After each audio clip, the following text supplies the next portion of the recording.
Hi there, welcome back to my channel. My name is Kendra and I like painting in watercolor and gouache.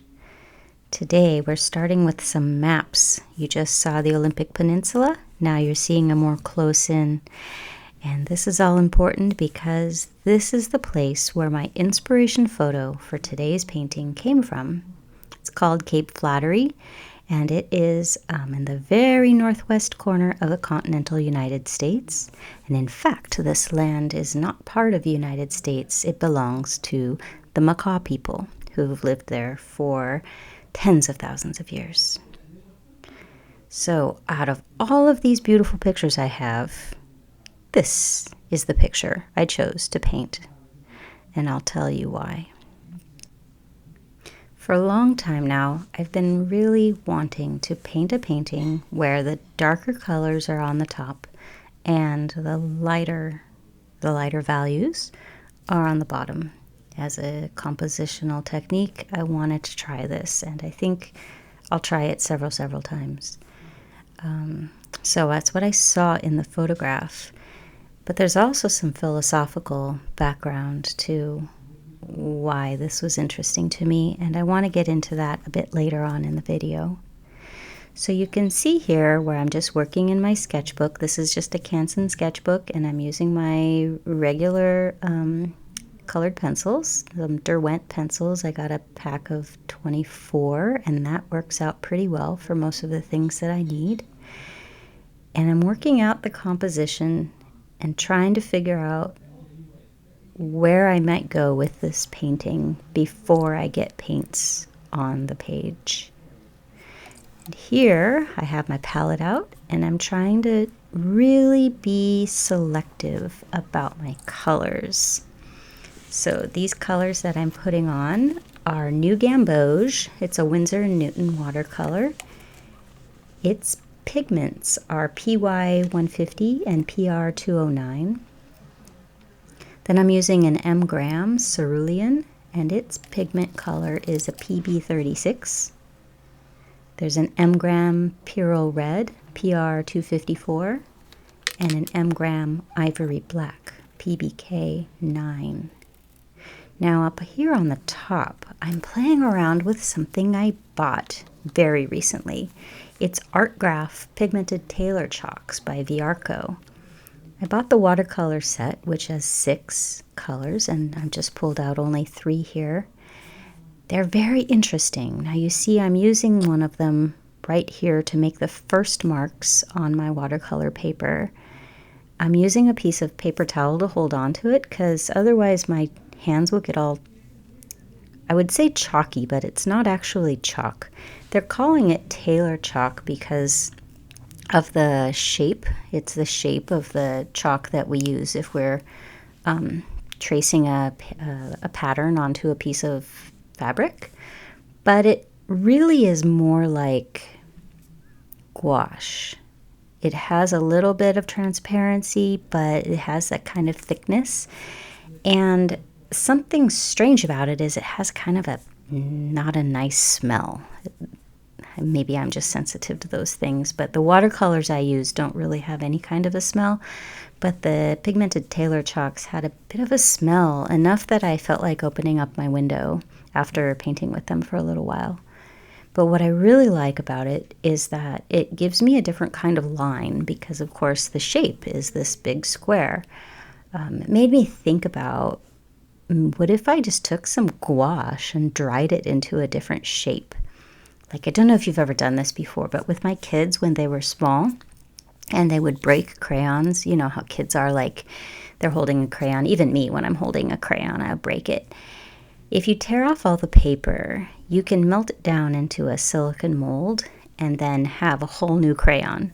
So we did that so much when my kids were little, and then they would have these little heart-shaped crayons that actually fitted their little fat 5-year-old hands much nicer than the crayon.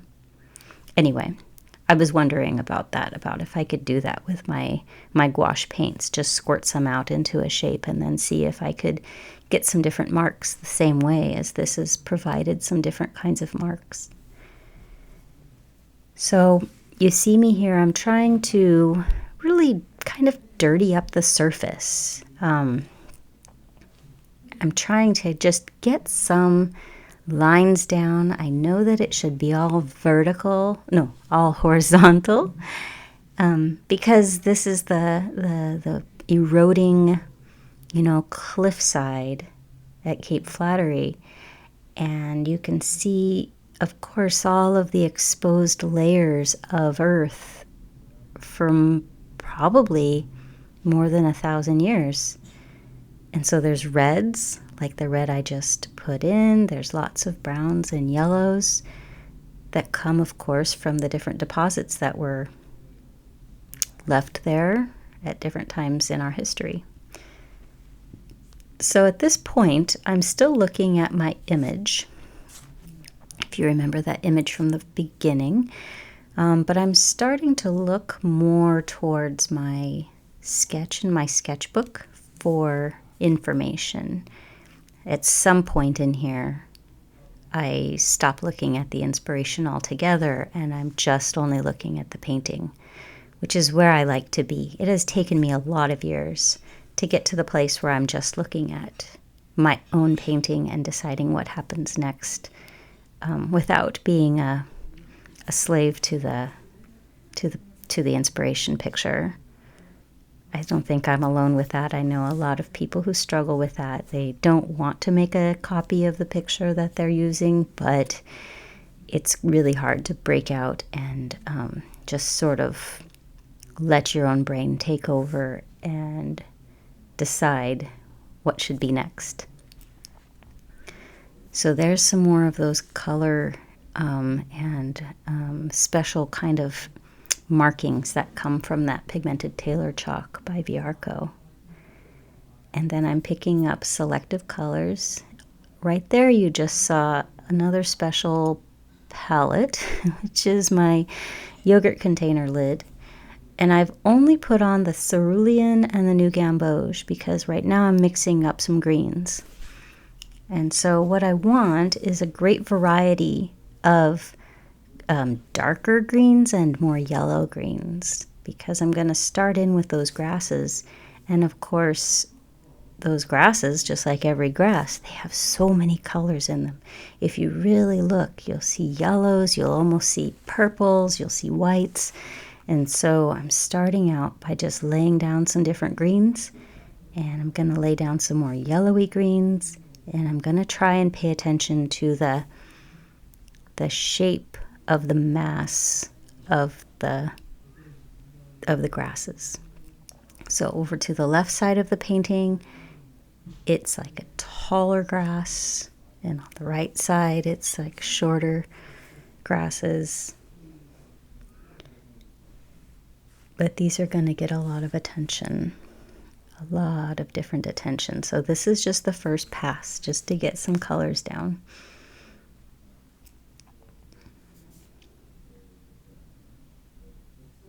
Guys, I'm so excited that it's about to be the equinox. We're getting to our spring equinox on Monday, and spring cannot come fast enough. Today is Friday, the 17th. It's the St. Patrick's Day, and we had a beautiful day here in Portland, Oregon. It was so warm out that I didn't have to wear my winter coat, and even the sweater that I wore, I took it off in the middle part of our walk, and I was able to just wear my light sweater and my regular shirt. Only 2 layers. How great. So there you just saw me flicking down some clean water on top of all of the paint that I just put up. And I like to do that just to get it messy. Oh, now I'm going to flick some cerulean. Again, just to kind of introduce the colors and to see what comes up. I had an interesting question from a subscriber this last time on one of my videos. They asked me to explain more of my process and like what I'm thinking as I'm going through the process. And I thought, this is a very interesting question. I love this question because I think the same thing when I look at somebody else's work that I love. I think to myself, now, how did they think to put that color right there? Or why did they put that shape? How did it occur to them to do that? And as I thought about explaining how I'm thinking as I'm going through a painting, I thought about how the left brain and the right brain work separately. So you may or may not know this, but your left brain is in charge of everything to do with timekeeping, reading, mathematics, all of the typical things that we think about that are like school learning. That's left brain. Your right brain is a spatial brain, and it thinks about, like, it's what helps you to drive and to recognize all of the cars and bicycles and whatever is coming and going. Your right brain sees all of that. And your right brain is also what should be in charge when you are painting or drawing or sculpting. It's that feeling you have when you're just working on something and you really aren't verbalizing, or you maybe can't verbalize why you've chosen to do a certain thing, because the right brain isn't the verbal side, it is the visual side. So one challenge of describing like why I just thought to use my bamboo stick right there is that it was a very right brain decision. Because at this point in my painting process, I can almost tell by the way my hands move, I'm very much in right brain mode. I'm just sort of not thinking, but not thinking the way that we think of thinking. We think of thinking when we're thinking about our left brain, but our right brain, when it takes over, it's thinking spatially. And it's very hard to describe because, of course, the left brain is the one that describes things. Oh, I wanted to show you. That's the Artgraf Tailor chalks. Anyway, so the difficulty of describing what I'm doing is that, here's how I explained it to my husband on one of our walks the other day. I said, it's like we have two hard drives, one on each side of, one on the left side and one on the right side. And the contents of one side are stored in a file format, and on the other side they're stored in a different file format. So of course you can connect both of the hard drives to a computer or something in order to access both of them, but because they are stored in different file formats and they're different hard drives, it's a little difficult to bring it all in together and really understand what each side is doing and why.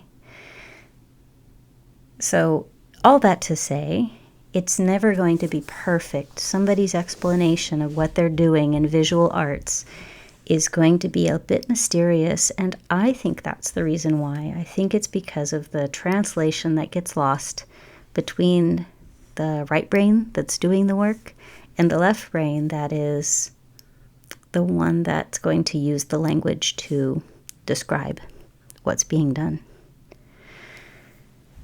So anyway, back to what I'm working on here. Decided to pull across some light colors. As you remember, I want the bottom part of this painting to be the lighter part, and I'm in danger of making it too dark. But I can always go over with some gouache at the end if I want to, so there's always that stopgap. I think what I'm really trying to do here is I'm trying to spread out some colors like those reds you see on the bottom left and on the upper right. I have some deep reds. That's supposed to move your eye. And here's a move that I feel very proud when I'm looking back at it. I put that deep Pyrrole red right there, and then I didn't blot it out. I just kind of diluted it a little bit with the water, but I didn't blot it out. Now this pencil that I'm using is another new tool for me. It's called a Stabilo pencil, Stabilo. And you can get a set of 20 on Amazon for about $20, I think. Or maybe it's a set of 12 for $20. Or you can buy them at Blick Art for, I think, $1.75 each. So since I wasn't sure if I liked them that much, I just got one from Blick Art. But I will link that and also the Tailor chalks in my description below in case you want to take a look at them on Amazon. I decided in this painting that I should have some purples, so I pulled a purple color watercolor pencil out of the set, and that's the marks that you see there, and that's the marks I'm making right there. Once I pull a color out for a painting, I just keep it on the side so that I can keep using that one color, trying to not use all the colors of the rainbow in this painting, but to try to be intentional and only use a certain palette of colors.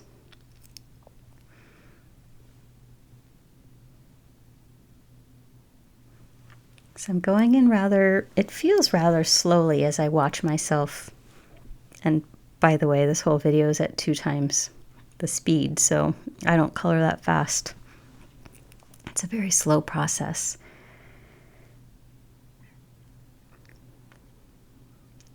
Pulling in some purples into the grasses.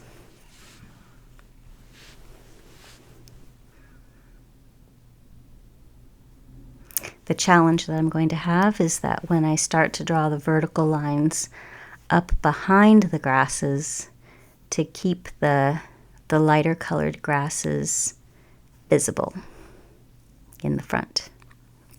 That's going to be the challenge.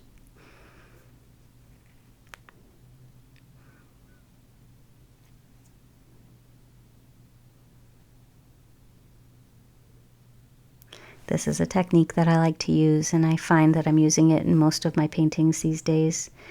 That watercolor pencil, you see me dipping it into my swish water and then drawing little dots. It brings kind of a nice texture, and as you'll see in a minute, I let them dry a little bit, those little dots, and then I just, whoop, there you go, swipe right over with the brush and just muddy it up a little bit more.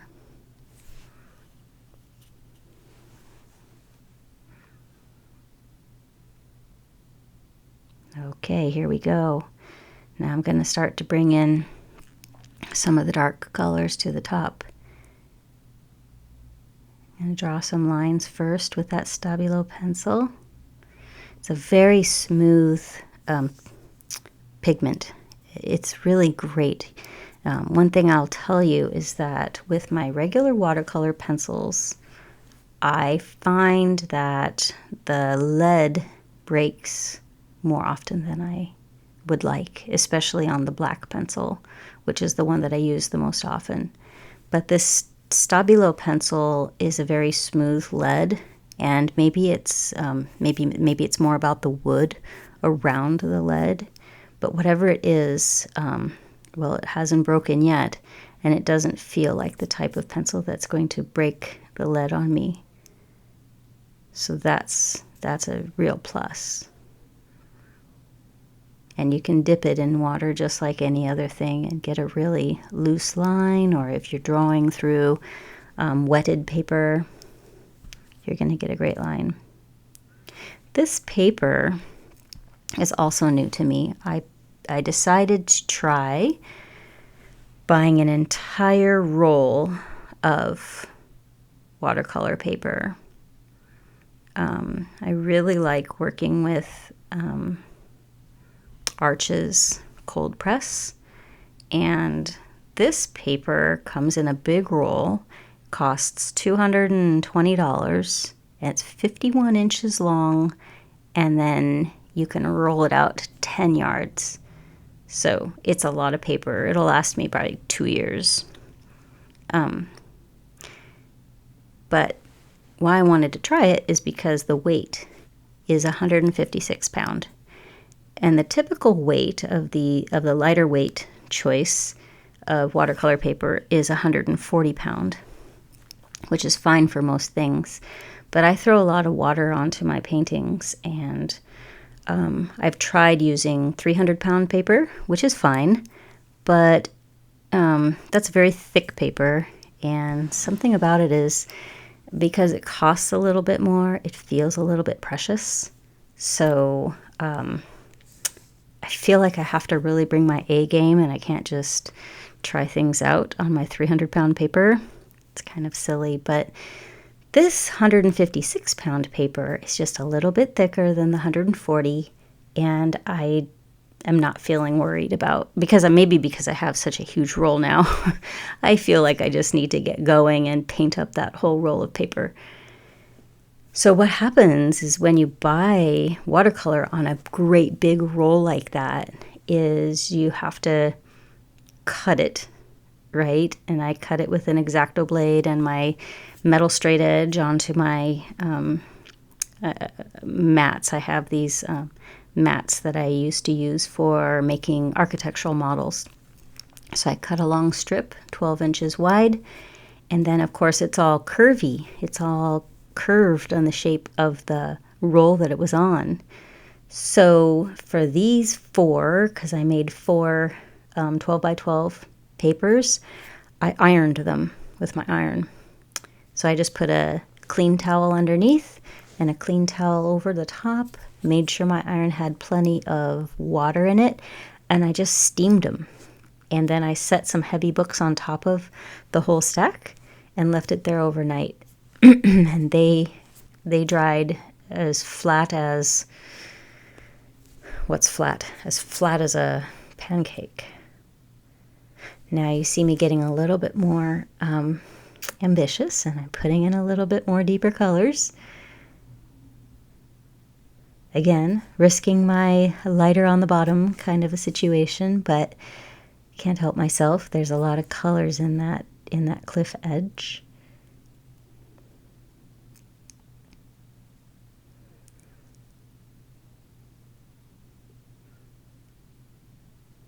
So anyway, I quite like that 156 pound paper.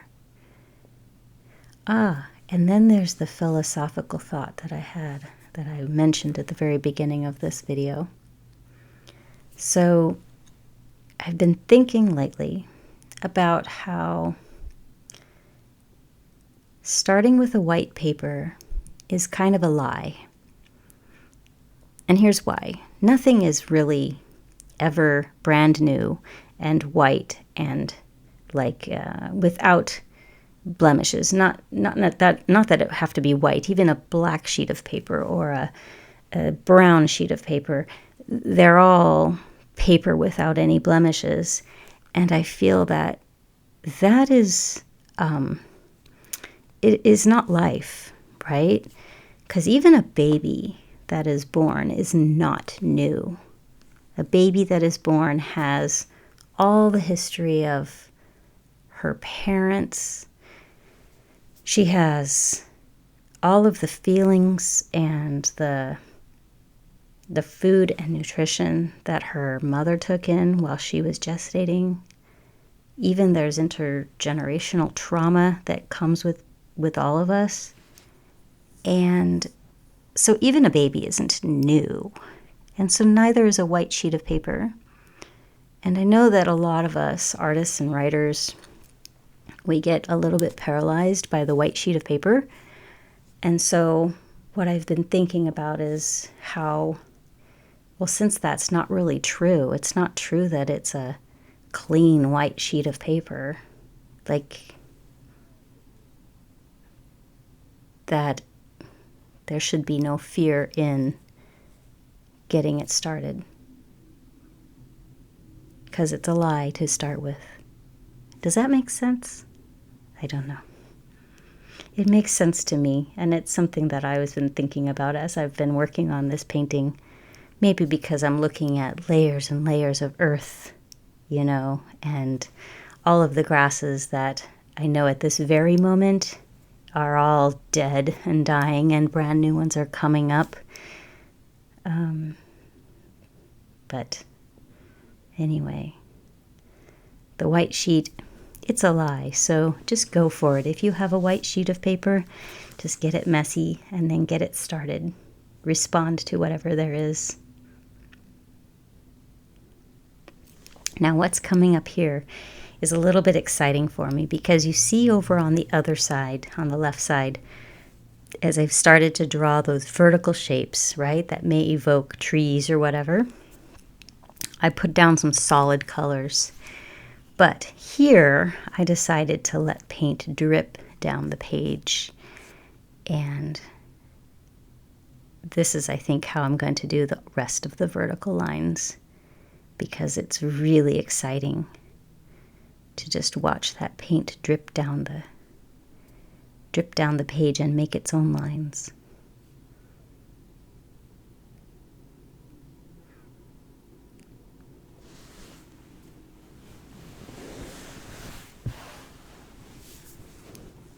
There it goes. I don't want to paint it. I don't want it to go past my barrier.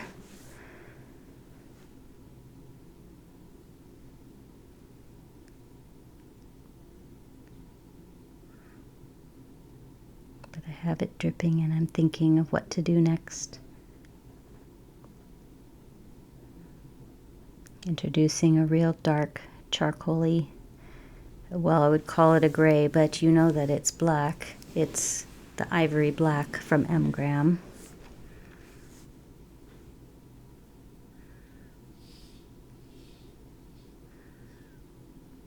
Getting that to drip down and being careful not to cover up those grasses. I need those grasses to shine through. Otherwise I lose a huge element of the composition. And then this was kind of magical. Use the Stabilo pencil while the paint is still wet and make these different lines. And I really loved the lines, and then I worked on something else for a while, and when I looked back, the lines had all like spread out, and they weren't at all the same as they were when I put them down. See, now I'm going to go down and work on the lower part, and those lines on the upper part are going to completely change as they dry, which is kind of cool at the end, but I really liked how they went down in the beginning.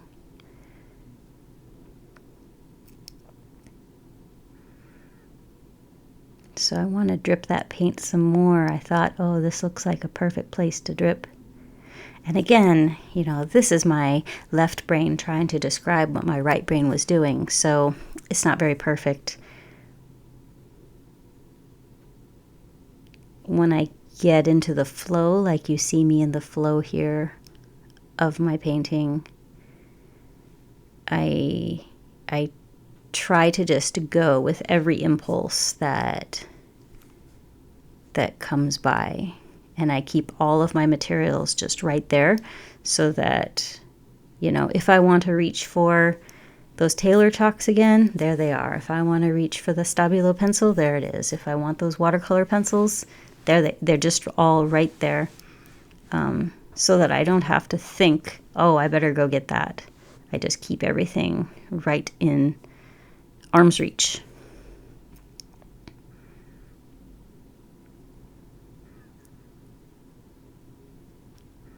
There it is. You can see my paper. I'm holding it up at an angle. That's another thing that I kind of like about having a single sheet that's a little bit thick. See how I can bend it and tug at it? I can't do that if my paper is on a block, you know, watercolor block, because that keeps it flat. Or if I've stretched it and taped it to a board, I also can't do that. So everything has a sort of plus and minus. Its advantages and disadvantages. There's a exact moment. See, I was just pulling up that red watercolor pencil. That was very much because it was just right there for me. I wanted to bump up the red color in that strip, and so that's how I did it.